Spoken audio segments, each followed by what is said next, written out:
ఏం చెప్తానంటే చెప్పమ్మా. అది తీర్థోత్తమం అంటే తీర్థముల్లోకెల్లా ఉత్తమమైనటువంటి పురుషోత్తమ క్షేత్రము అంటే జగన్నాథ స్వామి కొలువు ఉన్నటువంటి ఆ పురుషోత్తమ క్షేత్రం. ఇప్పుడు అందులో మీకు చెప్పాను, మీరు ఎప్పుడైనా పురుషోత్తమ ఖండం కనుక చదివితే కాశీఖండం ఎంత ఉందో అంతకు మించి ఉంది, అంతకు మించి ఉంది. అందుకే పురి మొత్తము కూడా మోక్ష పట్టణం అంటంలో కూడా తప్పేమీ లేదు. అందులో పురి కూడా మోక్ష పట్టణం అంటంలో కూడా తప్పు లేదు. అది సంగతి. పైగా నేను ప్రత్యేకంగా అబ్జర్వ్ చేసింది ఒకటి ఉందండి.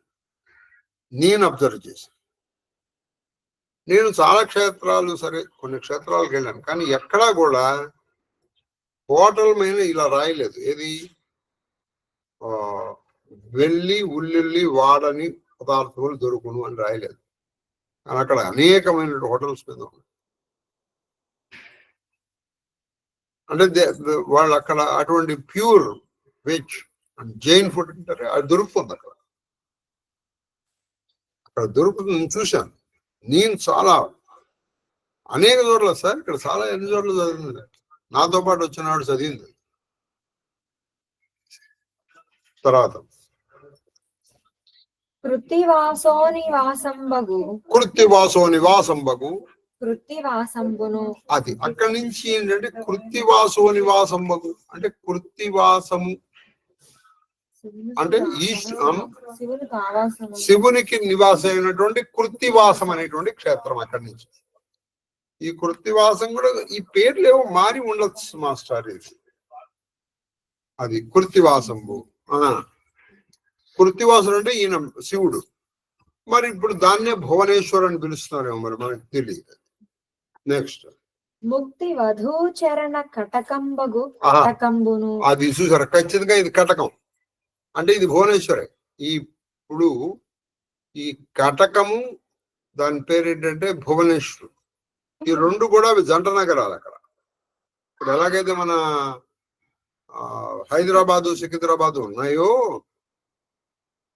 కటకము ఈ కటకం ఎటువంటిది అంటే చెప్పమ్మా. అది ముక్తి వధూచరణ కటకం అంటే ముక్తి కాంత యొక్క చరణ కటకము అంటే పాద మంజీరం, చరణ కటకమైనటువంటిది అంటే కటకం.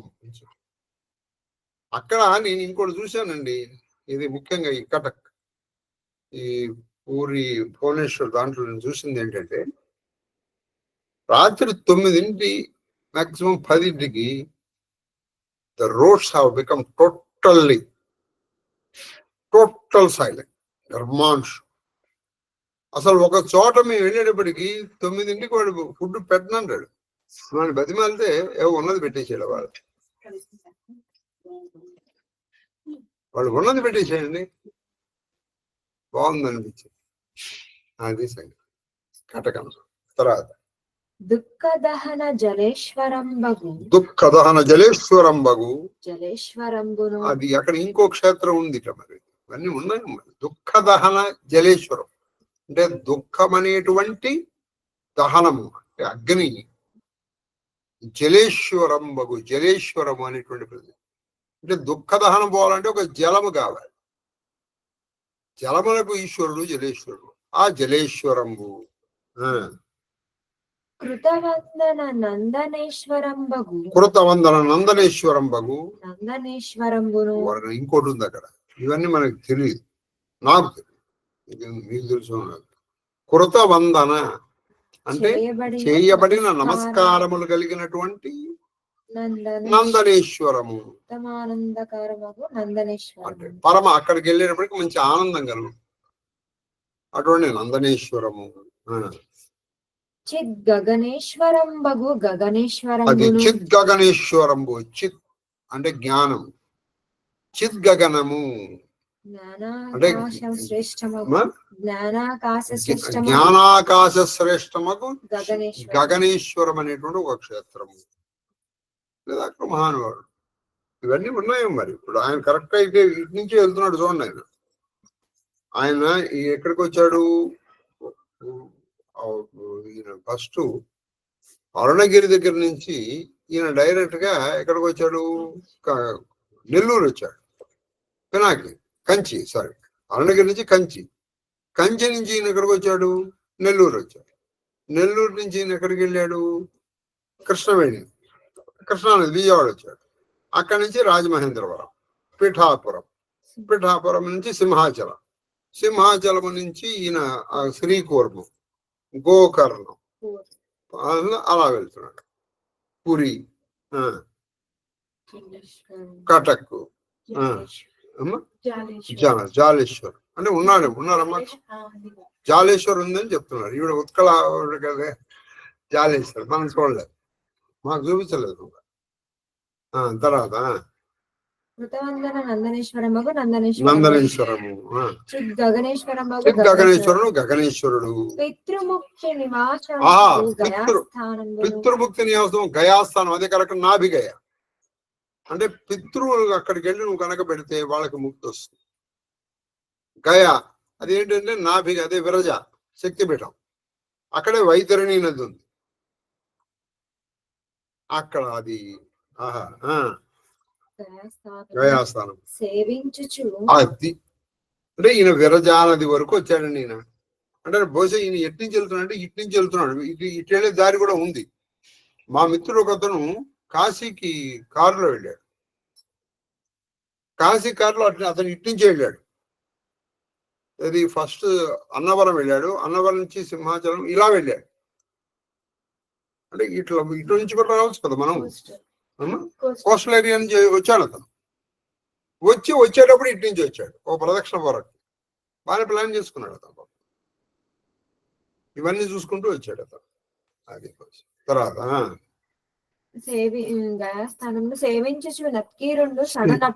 సేవించచ్చు నత్కీరుండు చనునప్పుడు ఇలా వెళ్తూ ఉండగా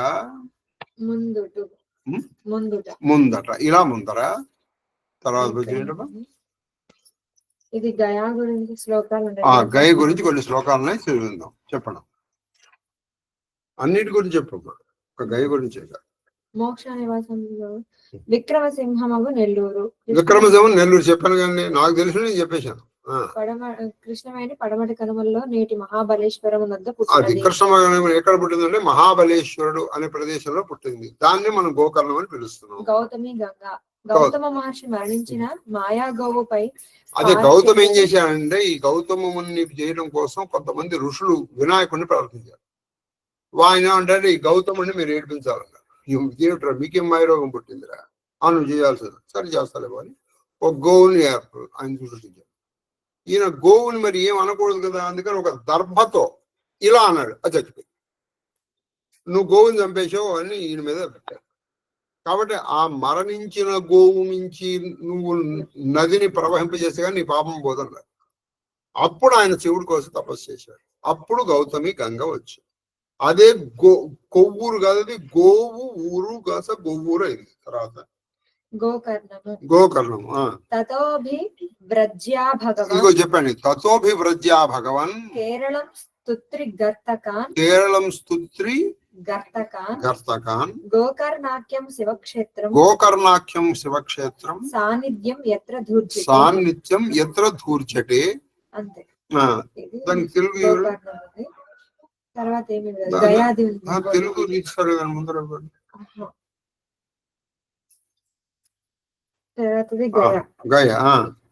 గయా శిరసియ పిండాన్, గయా శిరసియ పిండాన్ ఏషాం నామ్నాతు నిర్వపేత్, ఏషాం నామ్నాతు నిర్వపేత్ నరకస్థాదివం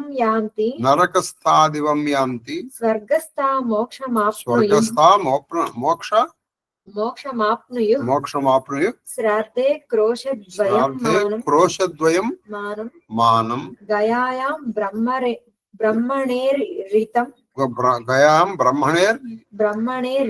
బ్రహ్మణేరితం పంచక్రోశం గయాక్షత్రః క్రోశమేకం గయాశిరః. పురుషోత్తమో జగన్నాథస్య త్రేతి, అది పురుషోత్తమో జగన్నాథస్యేతి. ఉభయ కర్మలు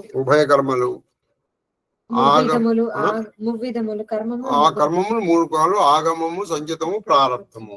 వీళ్ళు ప్రార్థకర్మము ఇందులో ప్రారబ్ధం మనం భవము చేతనే నశించును. కాబట్టి ఆగమము సంచితం మాత్రం ఈ శ్రీకుర్మం చూస్తే పోతాయి. ప్రారబ్ధం ప్రకృష్టం ఆరబ్ధం స్వకార్య జననాయేతి ప్రారబ్ధ కర్మణానాం భోగాదేవ క్షయ ప్రారబ్ధ కర్మ విక్షేపాన్ ద్వసనాతు ననస్యతి.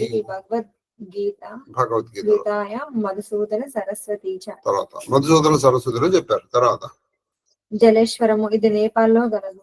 జలేశ్వరం ఇది నేపాల్లో ఉంది. మరి అక్కడి నుంచి నేపాల్ ఎలా వెళ్తారు? సరే, బహుశా ఇక్కడ కూడా ఉందని మొత్తం చెప్పారు. నెక్స్ట్ ఇది ఒకసారి వచనం మళ్ళీ ఒక్కసారి చదువుతాను. చదువు. ఇందాక రికార్డ్ చేయలేరు. ఇప్పుడు అయితే మొదటి నుంచి మళ్ళీ చెప్పాలి. లేదు నుంచి ఉంది. ఒకసారి పద్యం వచనం అనర్గళాపవర్గంబగు ఆ పురంబు నిర్గమించి కొన్ని పైనంబులు అని విక్రమసింహ నగరంబగు ఆసన్నయు పెన్నయు తీర్థయాత్రాపరులకు సురతరు కొమ్మయగు గొళ్ళకమ్మయు సుకృతి భూత పాతక శ్రేణియగు కృష్ణవేణియును కమలాచలోత్తుంగ సంగత తరంగయగు గౌతమి గంగయు కుక్కుటేశ్వర పీఠంబగు పీఠికాపురంబును అంహోమతంబగు సింహంబగు సింహాచలంబును విదళితోభయకర్మంబగు శ్రీకూర్మంబును కలుషానీక మండూక గోకర్ణంబగు గోకర్ణంబును తీర్థోత్తమంబగు పురుషోత్తమంబును కృత్తివాసో నివాసంబగు కృత్తివాసంబును ముక్తివధూచరణ కటకంబును దుఃఖదహన జలేశ్వరముగు జలేశ్వరంబును కృత వందన నందనేశ్వరంబగు నందనేశ్వరంబును చిత్ గగనేశ్వరంబగు గగనేశ్వరంబును పితృముక్తి నివాసం గయాస్థానమును సేవించుచు నత్కరెండు తనునప్పుడు ముందట అలా వెళ్ళగా. నెక్స్ట్ ఒక పద్యం చెప్తున్నారు. తర్వాత పద్యం ఏంటి? శార్దూల్ అంటాడు. చాలా పద్యం చదువుదాం, దాన్ని బట్టి అర్థం చెప్పడం రేపు చదువు చెప్పాం. కాంచన పంకజాత విలసద్ ఖచ్చితంగా రేపే చెప్పుకుంటాం, కానీ ఊరికే చదువుదాం. కాంచన్ ఇప్పుడు వాళ్ళు అక్కడి నుంచి తోశారు కదండి, కొంచెం దెబ్బలు అవుతాయి కదా, అందుకని చెప్పండి. కాంచన పంకజాత విలసద్గంధాంధ సారంగ సేన ఫేనాచతుంగ తరంగ వారినిధి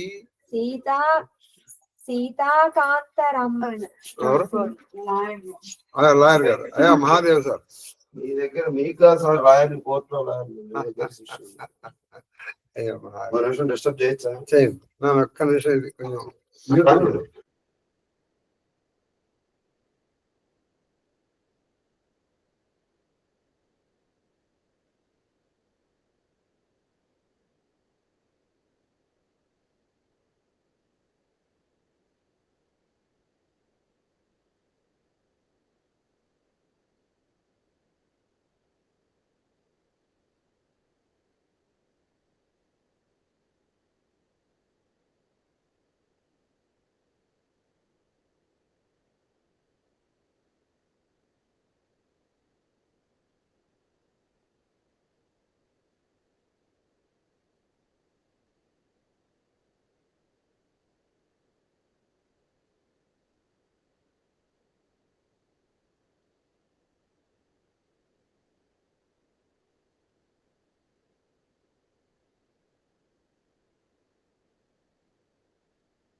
మహాదేవ గురువు గారు మ్యూట్ లో ఉందండి. మ్యూట్ లో ఉందండి. తల్లి మహాదేవ. మహాదేవ గురువు గారు. నేను మా మిత్రుడు ఒక ఆయన వచ్చారు, ఆయనతో ఒక 2 నిమిషాలు మాట్లాడి మళ్ళీ ప్రవచనానికి వస్తాను. మహాదేవ గురువు గారు. సారీ అండి. అయ్యో మహాదేవ్.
మహాదేవ్ మహాదేవ్. కాబట్టి ఈ పద్యం ఒకటి విందాం, చెప్పమ్మా. కాంచన్ కాంచన పంకజ పంకజాత విలసద్గంధాంధ సారంగ పేనాచ్యుత్తంగ తరంగ వారి నిధి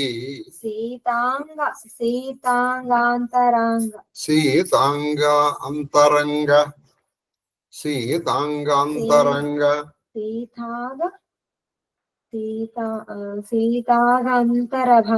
సీతాంగాతరభంగ రోమాంచిత స్వేద జలాశ్రు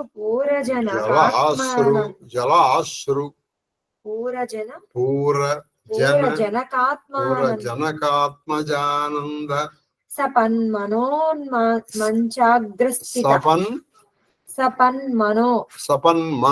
మంచాగ్రస్థిత విశ్వనాథపద సమ్యక్ సమ్యక్ సంగ గంగా నది గంగా నది. ఆహా, గంగా నది రాయాలంటే మరి ఆయన అట్లాగే ఉండరావు కానీ అందుకని రాశాడు. ఈయన కాశీ వెళ్ళిపోయాడు అక్కడి నుంచి. ఈ మార్గం ఎన్నుకున్నాడేమో, వెళ్ళొచ్చలా కోస్టల్ ఏరియాస్ నుంచి వెళ్ళాడు. ఈయన అక్కడి నుంచి గంగా నది దగ్గరికి వెళ్ళిపోయాడు. ఎటువంటిది అయ్యా గంగా నది అంటే, గంగా నది అందులో విశ్వనాథుడు మహాదేవుడు కాశీ నుంచి వచ్చింది. మనం ఇప్పుడు రామచరిత మానస్ కన్నాం. మహాదేవ మహాదేవ చౌప కంచన కలస కంచన కలశ విచిత్ర సవారే విచిత్ర సవారే తబహి ధరే సజి నిజ నిజ ద్వారే సజ నిజ నిజ ద్వారే బంధనవార పతాకా కేతు సబని బనాయే మంగళ హేతు ప్రీతి సకల సుగంధ సిచాయే గజమని రచి బహు చౌకపురాయి నానా భాతి సుమంగళ సాజే హర్షి నగర నిశాన బహుబాజే జహా తహా నారీ నిచావర కరహి దేహి ఆశీస హర్ష ఉరబరహి కంచన తార ఆరతి నానా జుబతి సజే కరహి శుభగాన కరహి ఆరతి హరకే రఘుకుల కమల విపిన దినకరకే పుర శోభా సంపతి కళ్యాణ నిగమ శేష శారద బకాన కేవు జేహా చలిత చరిత దేకి రహి ఉమాతాసు బాగా ఏంటో పడింది దాంట్లో పోయిందా. ఉమాతాసు గుణ నరకిమి కలుకుమంటాం. కిమి కహి వారు స్వర్ణ కలశములను చిత్ర విచిత్రములుగా అలంకరించి తమ తమ గుమ్మముల యందు ఉంచిరి. అది స్వర్ణ కలశాలను అలంకరించి రకరకాల స్వర్ణ కలశాలు వాళ్ళ గుమ్మముల యందు ఉంచారు. మంగళ తోరణములతో ధ్వజ పతాకములతో గృహములను అలంకరించి, అది మంగళ తోరణాలతోను ధ్వజములతోను పతాకములతోను గృహంగాలను అలంకరించి వీధులలో సుగంధ ద్రవ్యములతో కలాపి చల్లి, అది కలాపి సుగంధ ద్రవ్యాలతో ప్రాంగణములు గజముత్యములతో అలంకరింపబడేది. అది క్రానుగులు గజముత్యములు ముత్యాలు పెద్ద ముత్యాలతో అలంకరించారు. అనేక విధములైన శోభదములకు అలంకారములు చేయబడెను. అది అనేక రకాలైన శోభాలను రాముడు అయోధ్యలో ప్రవేశిస్తున్నాడు. హర్షముతో నగరమున డంకాలు మ్రోగింపబడేను. అది హర్షముతో ఢంకా మోగించారు. ప్రభు నడుచు మార్గమున ప్రతి ప్రదేశమునందును స్త్రీలు కానుకలు సమర్పించి, అది అలా వెళ్తుంటే స్త్రీలు ఆయన కానుకలు సమర్పిస్తున్నారు. ఆనంద హృదయంలో ఆయనకు ఆశీర్వాదం. శ్రీరామచంద్రుడికి జయము. సౌభాగ్యవతులైన యువతులు బంగారు పల్లెములు అనేక విధములలో అగు హారతులను ఇచ్చుచు మంగళ గీతములు పాడిరి. అది సౌభాగ్యవతులు అంటే ముత్తైదువులు బంగారు పల్లెలో ఆయన హారతులు ఇస్తున్నారు, మంగళ గీతాలు పాడుతున్నారు. చాలా విచిత్రంలో ఈ రోజుల్లో మనం పెళ్లిళ్ళు వాళ్ళు మంగళ గీతాలు పాడారు అనుకోండి, వాళ్ళు వెంటనే ఒకరు పాడబడతారు, శ్రీ లలిత శివ జ్యోతి. ఈ పాడే వాళ్ళు ఎవరికి కూడా అది ఎందులో తెలియదు, అది ఏ సినిమాలోనూ లేదు. అది దుఃఖములను హరించువాడును సూర్యవంశమనేది కమలవనమును, అది దుఃఖములు హరించేటవాడు కమలవనమును కమల భరించేటువంటి సూర్యుడు అయిన శ్రీరాములకు హారతులు ఎత్తిరి. శ్రీరాములకు హారతులు ఎత్తారు. నగర సౌందర్యమ్మ హారతులు అని పడేవాడు. ఆ నగర సౌందర్యములను వైభవులను సౌభాగ్యములను వేదములను శేషులను సరస్వతి దేవి మాత్రమే వర్ణింపగలరు. ఆ నగర సభలు వేదములు శేషుడు బహుశా సరస్వతి వర్ణిస్తారని అలాంటి వాడు వర్ణిస్తాడు అని రాశారు. కానీ వారు కూడా ఈ దృశ్యములను కాంచి చకితులైరి. అది ఓ ఉమా, మనుషులు వాటిని ఎట్లు వర్ణింపగలరు? అది ఓమా, వాళ్ళు కూడా అయ్యారు, వాళ్ళు వర్ణించగలరు కానీ వాళ్ళు చకితులు అయిపోయారు. కానీ వాళ్ళు కూడా కాబట్టి ఇక మనుషులు ఏం వర్ణిస్తారు అని శివుడు భవానీ మాతతో అన్నారు. దోహ నారి కుముదిని నారి కుముదుని అవదసరా అవదసర రఘుపతి విరహ దినేశ రఘుపతి విరహ దినే అస్త భయే విగసత్ అస్త భయే వికసిత భయి నిరకి రామ రాకేశ నిరకి రామ రాకే ఓషి సగుణ ఓహి సగుణ శుభ వివిధి విధి సువిధ వివిధ విధి వివిధ విధి బాజహి గగన నిశాన రాజహి గగన నిశాన పురనర నారీ పుర నర సనాథకరి నారీ సనాథకరి భవన చెలే భగవాన్ పవన చెలే భగవాన్. అయోధ్యను సరోవరమున వరదలనడి కలువలు అది శ్రీరామ విరహమనడి సూర్యతాపముచే వసివాడినవి. అది అయోధ్యం అనేటువంటి వనం. సరోవరమున ఆ సరోవరంలో ఉన్నటువంటి వనితలు వాళ్ళు కలువలు. ఈ శ్రీరామచంద్రుడి విరహంతో వాళ్ళు వసివాడారు అంటే ఇదే పేరు, ఎండిపోయారు. ఇప్పుడు మన చూడండి పువ్వులు ఇదే పద్ధతి చూడండి వాడిపోతాయి, అలా వాడిపోయారు. ఇప్పుడు ఆ విరహతాపమును దూరము ఆ విరహతాపము రఘునాథుడని పూర్ణచంద్రుని కిరణ స్పర్శచే ఆ కలువలు వికసించే. ఆ శ్రీరామచంద్ర కిరణములు తాకేటప్పటికి ఆ విరహం పోయి ఆ కలువలు వికసించాయి. అనేకములైన శుభశకునములు అయ్యాయి. అనేక శుభశకునాలు. ఆకాశమున నగార ధ్వనులు నిండెను. అది ఆకాశంలో నగారాధ్వనులు. నగరమునందరి స్త్రీ పురుషులందరినీ ధన్యులను చేసి శ్రీరామచంద్రుడు తన భవనముకు గేగెను. వాళ్ళందరినీ ధన్యులు చేసి శ్రీరామచంద్రుడు ఆయన భవనమునకు వెళ్ళాడు. ప్రభు జాని కైకేయిలజాని ప్రథమతాసు గృహ గయే భవాని తాహి ప్రబోధి బహుతు సుఖదుదీన్ పుని నిజ భవన్ గవన హరికీన్ कृपा सिंधु जब मंदिर गए पुर नर नारी सुखी सब भये गुर वशिष्ठ द्विजलिए बुलाए आज सुगरी सुदिन समुदायी सब द्विज देहु हर्ष अनुशासन रामचंद्र बैठ ही सिंहासन मुनि वशिष्ठ के वचन सुहाए सुनत सकल विप्रनः अति बाये कहे वचन मृदु विप्र अनेका जग अभिरामा राम अभिषेक अब मुनिवर विलंब नहीं कीजिए महाराज कहा तिलक करीजे శివుడు పలుకుచున్నాడు. ఓ భవాని, కైకేయి మిక్కిలి లజ్జితురాలై అదను విషయమును ప్రభు ఎరుంగును. కావున ప్రభు మొదట ఆమె భవనమునకు వెళ్ళాడు. అది ఆవిడ చాలా సిగ్గుపడుతుంది అన్న విషయం ఆయనకు తెలుసు. అందుకని మొట్టమొదటి ఆయన ఎవరి దగ్గరికి వెళ్ళాడంటే వాళ్ళమ్మ కౌశల్య దగ్గరికి వెళ్ళలేదు, ఇంకా ఎవరికి వెళ్ళలేదు, ఆవిడ భవనం దగ్గరికి వెళ్ళాడు. అది రామచంద్రుడు. ఆమెను అనేక విధముల ఓదార్చి పూర్తిగా తృప్తిపరచెను. పిమ్మట ఆ కృపాని తన భవనమునకు వెళ్ళాను. అది ఆమెను అనేక విధములుగా ఓదార్చాడు. అమ్మా శ్రీరాముడు తన భవనమున ప్రవేశింపగానే అయోధ్య అందరి స్త్రీ పురుషులు సంతుష్టులైరి. శ్రీరాముడు అమ్మా వస్తాను ఇది అయిన తర్వాత చెప్తున్నాను కదా, చెప్పడం అయిన తర్వాత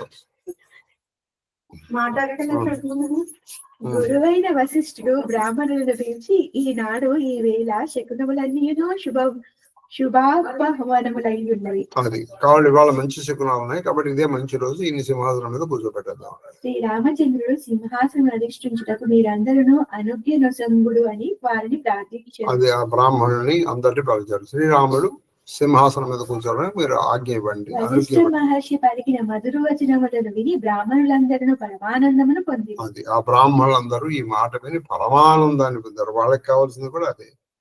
వారు మృదు మధురంగా ఇట్లు పలికిరి. శ్రీరామచంద్రుని రాజ్యాభిషేకం విశ్వమునకి ఆనందదాయకం. మునీశ్వర, ఇంకా ఏమాత్రం ఆలసించక శ్రీరాముని పట్టాభిషిక్తునిగా చేయుడు అని అడిగి. అయ్యా, ఆయన అభిషేకం పట్టాభిషేకం విశ్వమునకే ఆనందం కలిగి, కాబట్టి ఆలస్యం చేయకండి, వెంటనే చేసేసాను. तब मुनि कहु सुमंत्र सना सुनत चले वो हर्षाई रथ अनेक बहुबाज गजा तुरत सवारे जाई जहाँ तहाँ दावन पटई पुनि मंगल द्रव्य मगाई हर्ष समेत वसिष्ठ पद पुनि सिरुनायकु आये. అంతటా వశిష్ఠ మహాముని సుమంత్రునితో పట్టాభిషేకమునకు తగిన ఏర్పాటు చేయమని పలికెను. పట్టాభిషేకాన్ని ఏర్పాటు చేయమని అతడు హర్షముతో వెళ్ళెను. అనేక రథ గజ తురగములు అలంకరింపబడెను. అది ఆయన ఆనందంతో వెళ్ళాడు. వెంటనే రథ గజ తురగములు అలంకరించారు. పిమ్మట సుమంత్రుడు నలుదిశలకు దూతలను పంపి మంగళ ద్రవ్యములను తెప్పించెను. పిమ్మట ఆనందముతో అతడు వశిష్ఠుని అక్కడికి ఆయన చరణములకు ప్రణమిల్లాడు. ఆయన నలుగురిని పంపించారు, మంగళ ద్రవ్యాలను తెప్పించారు. అవన్నీ వచ్చిన తర్వాత ఈ సుమంతుడు వశిష్ఠుడికి నమస్కారం చేశారు. శ్రీరామ పట్టాభిషేకం ప్రారంభించుకుని ఒక చపాయి చెప్పేసుకుని ఆపారు. అవధుపురి అతి రుచిర బనాయి సుమన వృష్టి జరిలాయి రామ కహా సేవన బులాయి ప్రథమ సకన అనహ వానహు జాయి సునత్ వచన जहाँ जनधाये सुग्रीवादि तुरंत अनहवाई करुणानिधि भरतु हकारे निजकर राम जटा निरुआरे अनहवाये प्रभुति बाई भगत बत्सल कृपाल रघुराई भरत भाग्य प्रभु कोमलताई शेष कोटि सता सकहि नगाई पुनि निज जटा राम विवराई गुरु अनुशासन मागी नहाए करिमज्जन प्रभु भूषण साजे अंग अनंगा देखी सतलाजे अयोध्या नगरम मिथिले అందముగా అలంకరింపబడేది. అది అయోధ్య నగరం మిక్కిలి అంతరంగా అలంకరించారు. దేవతలు నిరంతరము పుష్పవృష్టి కురిపించుచుండెను. దేవతలు నిరంతరము పుష్పవృష్టిని కురిపించారు. రామచంద్రుడు సేవకులను పిలిచి మొదట నా మిత్రులకు స్నానములను చేయింపుడు అని పలికి. అది సేవకులు మిత్రులు అంటే విభీషణుడు, సుగ్రీవుడు వీళ్ళకి స్నానం చేయించమని చెప్పారు. ప్రభువచనములను వినగానే ఎక్కడి వారక్కడ పరిగెత్తుకుని పోయి సుగ్రీవాదులకు స్నానము చేయించి వాళ్ళకి స్నానం చేయించారు. ఎవరికి? సుగ్రీవుడు, విభీషణుడు వీళ్ళకి. పిదప కరణాలు శ్రీరాముడు భరతుని పిలిచి తన మృదువైన కరకమలములతో స్వయంగా అతని జటాజూటములు విప్పి దువ్వెను. అది పాపం ఆయన స్వయంగా భరతుని పిలిచి ఆ జలాలు కట్టేసింది కదా, అది తీసేసి దాన్ని దువ్వెట్ల చక్కగా. ఆ సమయమున రాముని హృదయమున భరతుని ఎడ గూడు కట్టి కొని ఉన్న అపార ప్రేమ ఉప్పొంగుచున్నది. ఆ భరతుని పట్ల ఈయనకున్న ప్రేమ ఉప్పొంగిపోయి పిమ్మట భక్తవత్సలుడైన రఘునాథుడు తన ముగ్గురు సోదరులకు స్నానములు చేయించారు. ముగ్గురు సోదరులకి నీళ్లు పోశారు. భరతుని భాగ్యమును ప్రభు కార్యమును ఎంతమంది శేషులైన ఆ భరతుడి భాగ్యాన్ని, ప్రభు యొక్క కారుణ్యాన్ని ఎంతమంది, ఒక శేషుడు కాదు, ఒక శేషుడికి 10,000 పడకలు, అటువంటి 10,000 మంది ఉన్న ఆయన కారుణ్యాన్ని, ఈయన భాగ్యాన్ని వర్ణించలేదు. పిమ్మట శ్రీరాముడు తన జటాజూటమును విప్పుకొని గురువాజ్ఞ ప్రకారం స్నానము ఆచరించాడు. గురువాజ్ఞ ప్రకారం ఈయన కూడా జటాజూటాన్ని స్నానం చేయించుకుని చక్కగా క్షురకర్మ కూడా చేయించుకున్నారు. అంటే చక్కగా జుట్టు కట్టించుకున్నారు, కట్ చేయించుకున్నారు. అక్కడ లేదు, నేను చెప్పాను. స్నానానంతరము భూషణములను ధరించి స్నానానంతరం భూషణములు వాల్మీకి రామాయణంలో ఉంది. భూషణములు ధరించారు. ప్రభు యొక్క ప్రత్యంగము కోటి మన్మథ సౌందర్యములను కూడా త్రోసి అది ప్రతి అంగము ఎలా ఉందంటే ఒక్కొక్క అంగములో కొన్ని వేల మంది మన్మథులు కలిస్తే కూడా అంత సౌందర్యం, అంత సౌందర్యం. దోహ సాసునః సాధర జానకి మజ్జన తురత కరాళి దివ్య వసన భరాభూషణ అగ సజే బనాయి రామ భామ దిసి చోభతి రమారూప గుణఖాని देखी मातु सब हर्षी जन्म सफल निज जानी सुनु खगेसा तेहि अवसर ब्रह्म शिव मुनि वृंदा चढ़ी विमान आये सुर देखन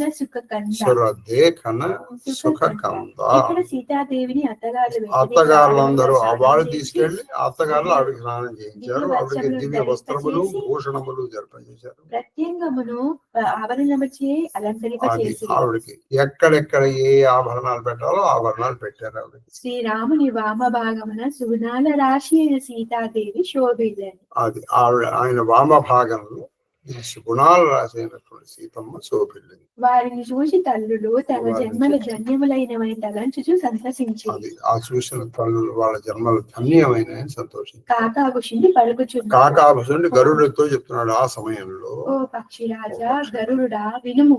అదే సమయమున బ్రహ్మదేవుడు శివుడు ముని బృందములు విమానములపై వచ్చిన దేవతలు ఆనంద కందుడగు భగవంతుని దర్శనకి విచ్చేసి ఆనంద స్వరూపుడు ఆనందరాముడిని చూడటం కోసం బ్రహ్మ శివుడు అనేక మంది దేవజాతులు వాళ్ళ వాళ్ళ వమానంలో వచ్చి వాళ్ళని చూస్తారు. మహాదేవ ఉన్నాయా ధూపం దీపాలు?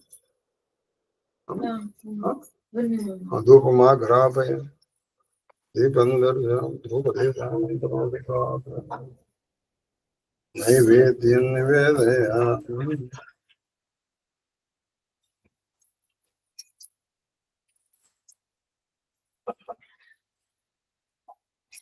భూర్భువః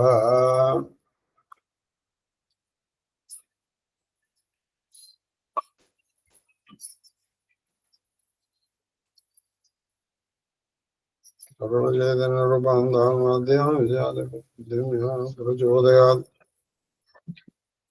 బుద్ధిమ్యా ప్రచోదయాత్ సీతా హనుమత్ సీతాలక్ష్మణ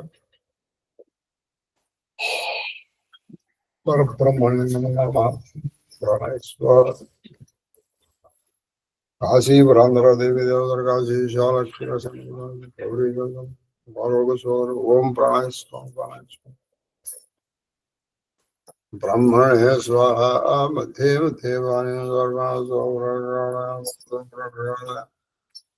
ముఖే ఆజమన్యం సమర్పయామి తాంబూలం సమర్పయామి ఆజమన్యం సమర్పయామి మంగళమహారాజన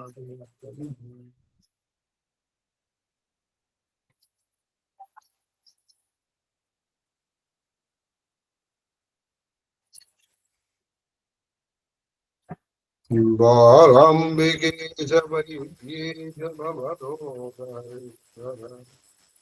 మృత్యుంజయాయ రుద్రాయ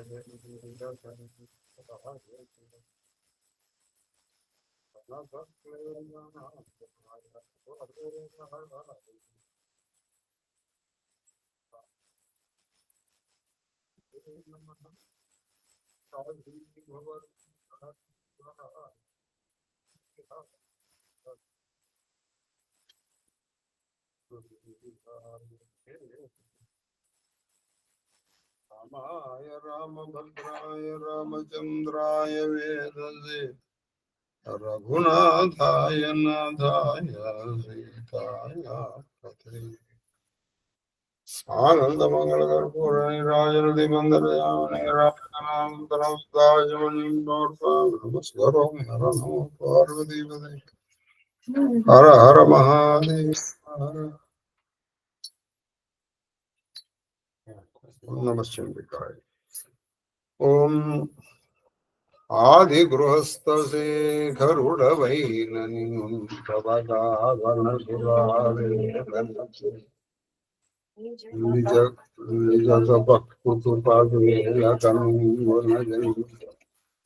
బ్రహ్మ విద్యోదన భిక్షనాథ హృదయం బరడి పాత్రముందురటవే ఆదరముప్పగా పునరయాజిత వృత్తి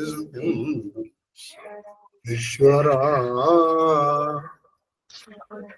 చామరముజస్య ప్రజాభ్య పరిపాలయంతాం న్యాయేన మార్గేణ లోకా సమస్తాః సుఖినో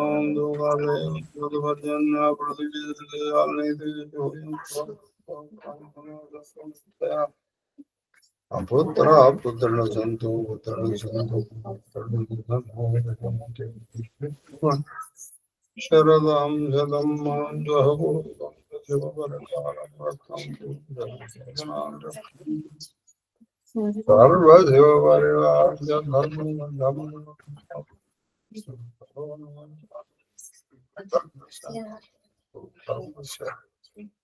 సర్వం శ్రీకృష్ణ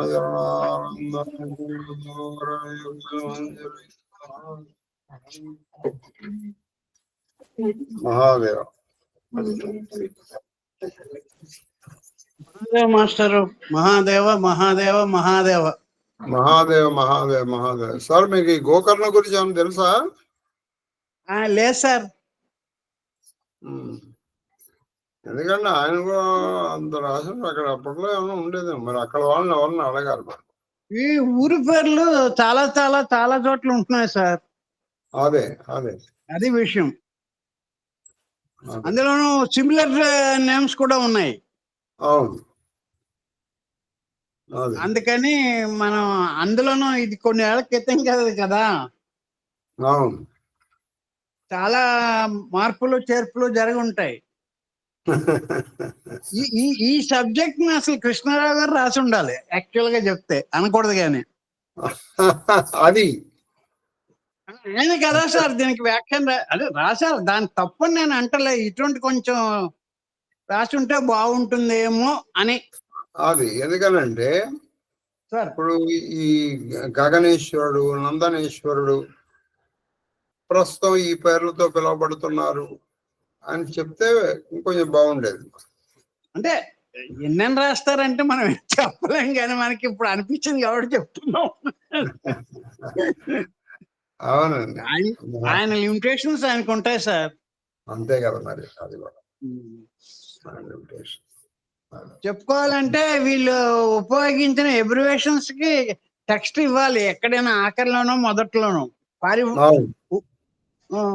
ఇప్పుడు ఫలానాది అంటే మనకేం తెలుస్తుంది? 2 చుక్కలు పెట్టేసి 2 అక్షరాలు రాసేస్తే అంటే నాలాంటి వాడి గురించి మాట్లాడుతున్నా. అయ్యో అయ్యో, ఎక్కడైనా దానికి కొంచెం ఎక్స్పాన్షన్ ఇస్తుంటే ఫలానా దాంట్లోంచి ఇది దానా అంటే కొంచెం, అంటే అవన్నీ చదివేస్తారని కాదు, కానీ కొంచెం పట్టుదలకి కొంచెం కన్వీనియంట్ గా ఉండేదేమో అని ఒక అభిప్రాయం. అవునండి, అది సంగతి. మహాదేవ్ ప్రచురించడం ఎక్కువైపోయింది, ఇంకేంట అనకూడదు. మహాదేవ మాస్టర్, మహాదేవ మహాదేవ మహాదేవ మహాదేవ మహాదేవ మహాదేవ గురువు గారు. మహాదేవ మహాదేవ మహాదేవ శ్రీలలిత గారు. మహాదేవ మహాదేవ మహాదేవ మహాదేవ సార్. మహాదేవ మహాదేవ నైనా కేక్యూ. మహాదేవ గురుగారు, మీ పాద పద్మములకు నా శిరస్సు వంచి శతకోటి నమస్కారాలు. అమ్మగారి పాద పద్మములకు నా శిరస్సు వంచి శతకోటి నమస్కారాలు. మహాదేవ మహాదేవ మహాదేవ మహాదేవ మహాదేవ మహాదేవ కన్నప్ప. మహాదేవ గురుగారు, శ్రీకృష్ణ ఉండారా అక్కడ? శ్రీకృష్ణ ఇక్కడ లేదమ్మా. అదే ఇద్దరు దేవకన్యలు మిమ్మల్ని కాదు గురుగారు, మమ్మల్ని తరింపజేసి భారతం భాగవతం చెప్పి తరింపజేసినారు. ఇద్దరు వాళ్ళ దర్శనం మాత్రం చేస్తే మనకి పాపరాశి తక్తం అయిపోతుంది. అప్పటికి తెలియదు కాబట్టి ఆయన రాలేదు, కానీ దర్శనం బిల్వ వృక్షస్య, స్పర్శనం పాపనాశనం. మా జన్మలు తరింపజేసినారు. అలాగే వాళ్ళని చూసినా, వాళ్ళతో మాట్లాడినా మాట విన్నా. వాళ్ళ పాద ధూళి సోకిన మనం 7 జన్మలు అటు ఇటు పాపాలు పడతాయి. మహాదేవ మేడం గారు నవ్వుతాంటారు అక్కడ. మహాదేవ్ చూడం వస్తుందమ్మా నీ నూనె నీ నవ్వు వస్తుంది. అయ్యో